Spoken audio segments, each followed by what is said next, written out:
8वीच्या सायन्सच्या या दुसऱ्या चॅप्टरचा हा 5वा पार्ट आहे.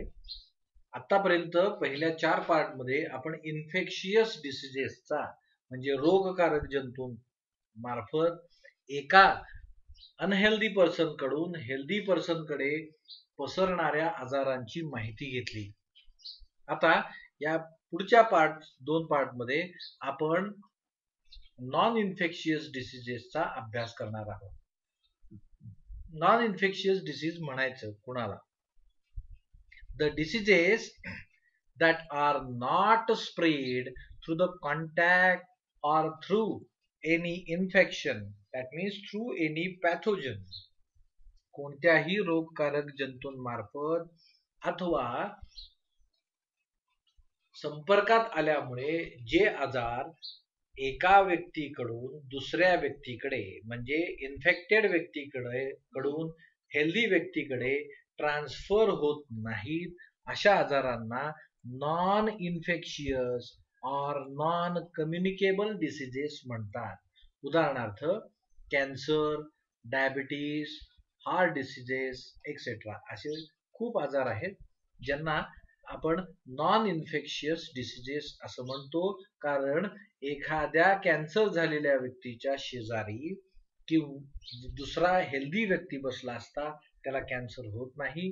त्याचबरोबर डासामार्फत, हवेमार्फत, पाण्यामार्फत, अन्नामार्फत हा आजार इन्फेक्टेड म्हणजे डिसीज्ड कंडिशन असणाऱ्या अनहेल्दी व्यक्तीकडून हेल्दी व्यक्तीकडे हे आजार पसरत नाहीत. अशा आजारांना नॉन इन्फेक्शियस किंवा नॉन कम्युनिकेबल असंसर्गजन्य आजार असं म्हणतात.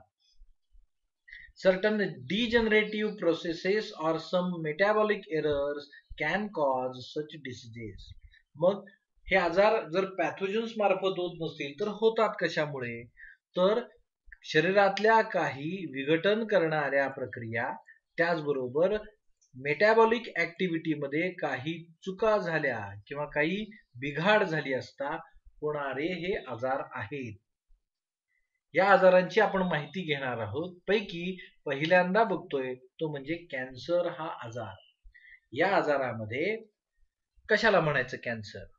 It is a uncontrolled and abnormal growth of the cell. Cancer म्हणजे आपल्याच शरीरातल्या पेशींची वाढ होती. एरवीच्याला जखम झाल्यानंतर आपल्या शरीरामधली झालेली ती झीज ही भरून काढली जाते, जखम भरून येते. त्यावेळेस होणारी पेशींची वाढ ही काय असते? मेंदूच्या कंट्रोलमध्ये असते. मेंदूच्या आदेशानुसार ती वाढ होती आणि आदेश आल्यानंतर ती वाढ थांबती. मात्र कॅन्सर या आजारामध्ये अशी पेशींची होणारी वाढ ही मेंदूच्या कंट्रोलमध्ये, आपल्या नर्वस सिस्टीमच्या कंट्रोलमध्ये नसते. त्यामुळे होणारी वाढ ही ॲबनॉर्मल आहे, नॉर्मल नाही. नेहमीप्रमाणे न होता विपरीत अशी वाढ होती पेशींची. या आजाराला कॅन्सर असं म्हणतात. When there is a loss of control on the cell division, पेशींच्या विभाजनावर मेंदूचं असणारं नियंत्रण जातं, तेव्हा cells keep on dividing and growing. पेशींची संख्या वाढत, डिवाइड होत आणि वाढतच राहते. त्यामुळे काय होतं? अ लंप ऑफ कॅन्सरस सेल, कॅन्सरच्या पेशींचा गठ्ठा तयार होतो आणि त्या ठिकाणी गाठ तयार होते. It is named as a tumour in English. अशा पेशींचा lump of cancerous cell is called as a tumor. Sometimes this tumor is said to be malignant. In such case, person is said to be cancer patient. म्हणजे अशी होणारी ह्या पेशींची वाढ हा tumour तयार होण्याची प्रक्रियेमध्ये ती एका ठिकाणा प्रकारच्या पेशींपासून शरीरातल्या दुसऱ्या अवयवांपर्यंत ती ट्रान्सफर होते. अशा होणाऱ्या वाढीला मॅलिग्नंट असं म्हणतात आणि मगच तो माणसाला त्या व्यक्तीला कॅन्सर हा आजार झाला असं आपण म्हणतो. Any tissue of or organ of the body can develop this cancer. आपल्या शरीरामध्ये ज्या ज्या ठिकाणी पेशी आहेत त्या त्या ठिकाणचा कॅन्सर होऊ शकतो. मोस्टली कॅन्सर आपल्याला आढळून येतो तो म्हणजे लंग्सचा, फुफ्फुसांचा, माउथ, तोंडाचा, टंग, जिभेचा, ब्रेस्ट, छातीचा, युटेरस, गर्भाशयाचा आजार, कॅन्सर आपल्या माणसांमध्ये दिसून येतो. त्याचबरोबर इव्हन ब्लड सेल और स्किन कॅन्सर, रक्ताचा त्याचबरोबर त्वचेचा सुद्धा कॅन्सर होऊ शकतो किंवा माणसांमध्ये आढळून येतो. कारण काय असावीत? अशा अनकंट्रोल्ड ग्रोथची कारण काय? One of the well-known reason is the consumption of carcinogenic substances. Carcinogenic म्हणजे ज्यामुळे कॅन्सर निर्माण होऊ शकतो अशा पदार्थांचं सेवन केलं असता काय होतं? कॅन्सर होतो. तर त्यामध्ये कुठला? तंबाखू, टोबॅको, गुटखा यासारखे पदार्थ. त्याचबरोबर सिगारेट स्मोकिंग, सिगारेट ओढल्याने कॅन्सर होतो. त्याचबरोबर कन्झम्पशन ऑफ अल्कोहोल, दारू पिल्यामुळे कॅन्सर सारखा, पोटाच्या कॅन्सर सारखे आजार होतात, पोट आणि पोटातील इतर अवयवांचा. त्याचबरोबर eating junk food such as pizza, burger, it causes cancer. And not taking enough fibre. आपण फायबरयुक्त म्हणजे कच्चं अन्न, फळं, काकडी, टोमॅटो, गाजर यासारख्या, त्याचबरोबर लेफी व्हेजिटेबल, पालेभाज्या जर खाल्ल्या नाहीत, फक्त जंक फूड खात राहिलं, पिझ्झा, बर्गर, पावजन्य पदार्थ, मैदाजन्य पदार्थ, तर आपल्याला पोटाचा कॅन्सर हा अत्यंत घातक असा कॅन्सर होऊ शकतो. तसंच काही cancer these are due to the genes, that is hereditary reasons. अनुवंशिक त्याला कारण आहेत की ज्यामुळे कॅन्सर होतो. यामध्ये लक्षणं काय दिसून येतात कॅन्सरची?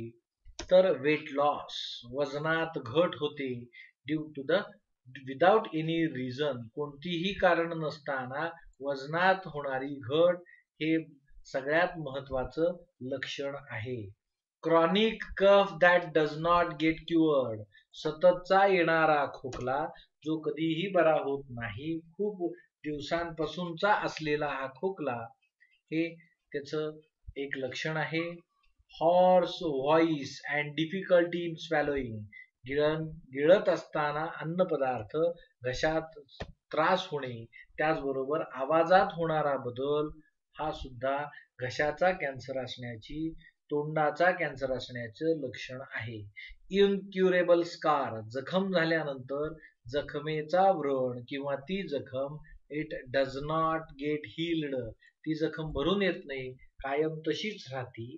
त्याचबरोबर inflammation that persist for long time, खूप कालावधीपासून एखाद्या ठिकाणी आपल्याला सूज दिसून येते सततची. आणि लंप इन ब्रेस्ट, छातीमध्ये, स्तनामध्ये दिसून येणाऱ्या गाठी हे त्याचं लक्षण आहेत. मग त्यासाठी काय आहेत? मॉडर्न डायग्नॉस्टिक टेस्ट आहेत.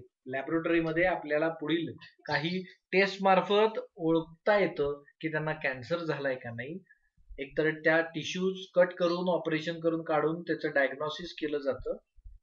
त्याचबरोबर सिटी स्कॅन केलं जातं, MRI काढला जातो, मॅमोग्राफी केली जाते चेस्ट कॅन्सरसाठी, आणि मग बायोप्सी शरीराबाहेर काढून त्या टिश्यूचा अभ्यास केला जातो. असं कारण यामार्फत आपण ह्याचं डायग्नोसिस करू शकतो. मग कॅन्सरच्या ट्रीटमेंटसाठी किमोथेरपी, काही केमिकल्सचा, औषधांचा वापर केला जातो. रेडिएशन थेरपी, काही रेजचा वापर केला जातो, अल्फा मोस्टली गॅमा रेजचा वापर केला जातो. सर्जरी करून तो भाग काढून टाकला जातो. रोबोटच्या साहाय्याने अशा क्लिष्ट सर्जरी केल्या जातात.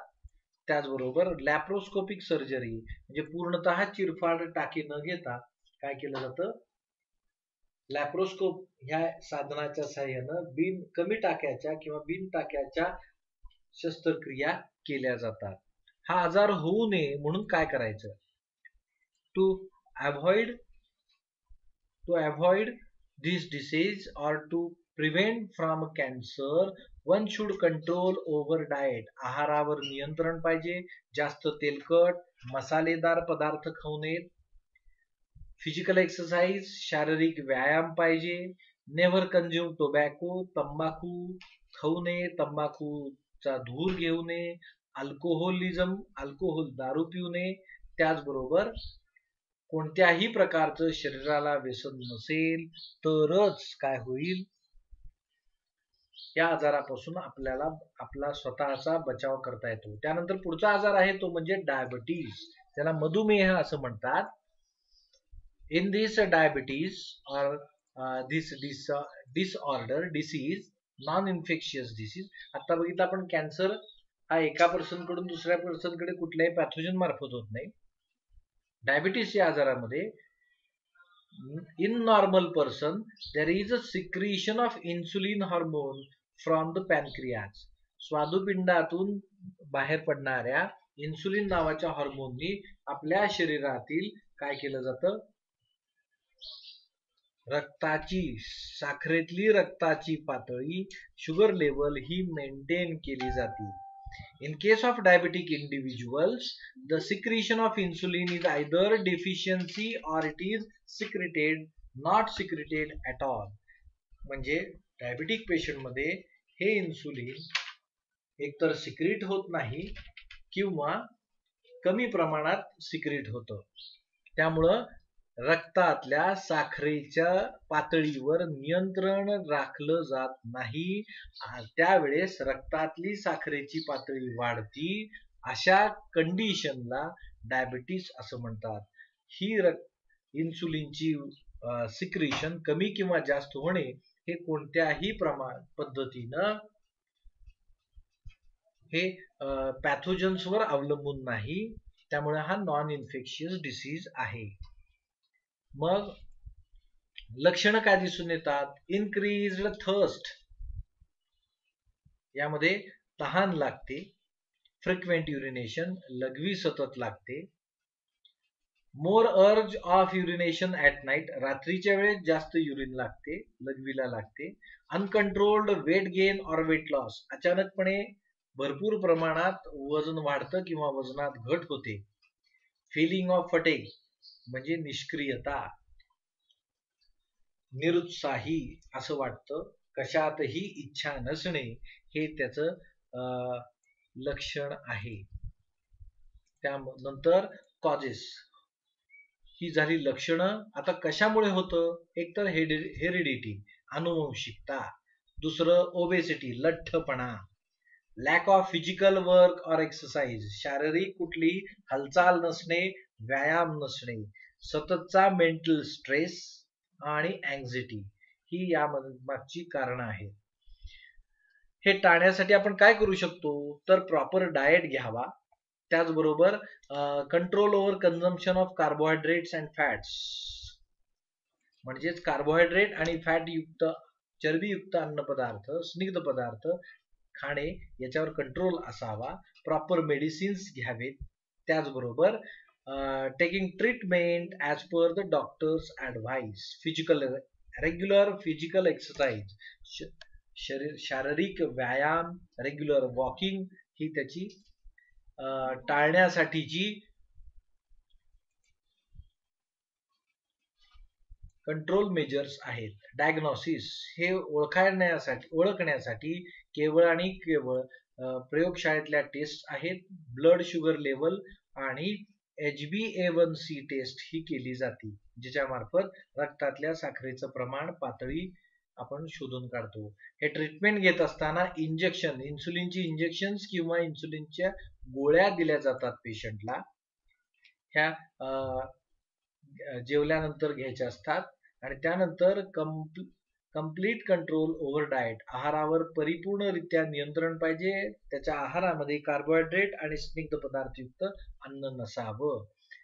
इंटरनॅशनल लेवलच्या अभ्यासानुसार असं दिसून येतं की भारत हा जगातला सगळ्यात मोठा देश आहे, ज्याच्यामध्ये 7 कोटीपेक्षा जास्त लोक हे काय आहेत, डायबिटीसनी